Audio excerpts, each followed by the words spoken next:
अशा प्रकारे एका खिळ्यावर असे 9 खिळे ठेवा.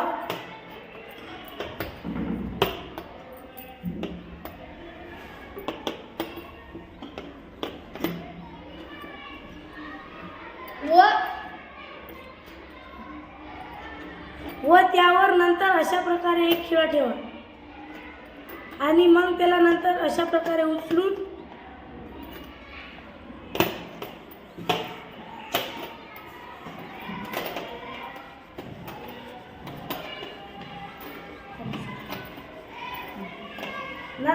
अशा प्रकारे उचलून या एका खिळ्यावर ठेवा.